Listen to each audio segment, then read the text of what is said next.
Kaixo, ohaintxe ezagutuko dugu Lea pertsonaia nork antzeztuko duen. Nafarroako herri txiki batekoa da, horixe da pista. Ia erantzuten duen, ia gure Leak erantzuten duen. Bai, begira, haizea, Itziar naiz, goazenekoa? Ai, kaixo Itziar. Kaixo, zer moduz haizea? Ongi, Ondo, ongi, bai. Bale, ez, bituzan esateko ja castinga itxi dela eta Lea pertsonaia aukeratu dugu. Eta zu izango zea. Benetan! Bai, haizea. Bai, Ai, bai. ama Itziar, mila esker. Benetan, Ai, ongi etorri benetan, mila esker. gure... Ai, Itziar, mila esker benetan. Bueno, izu castinga ondo egin zenuen, merezi dezu, eta orain, bueno, ilusioa eta lana biak uztartzea tokatuko zaizu. Mila esker, Itziar. Bueno, Ai, ze ongi. ba ongi etorri gure familira, bale?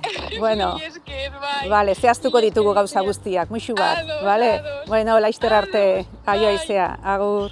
Bai, agur Itziar, mila esker. Agur. Oraintxe, goazen hamarreko Noa pertsonaia nor izango den ezagutuko dugu. Ila harrapatzen dugun. Ai, hauek nervioak, ezta? Nik ere bai, nik ere nervioak ditut. Ila... Ze? Bai, kaixo, Marina? Bai. Begira, Marina, Itziar naiz, goazenetik deitzen dizut. Ai, kaixo. Kaixo, azkeneko castinga intzen da, bueno, deitzen dizut esateko, ba, zu izango zehala gure Noa. Goazen hamarreko Noa izango zea. Ze mouz? Ai, ze ondo. Bai, postentzea. Ondo, Bueno, bale, muixo handi mila bat, Agur, Bai. zaindu, agur. Agur.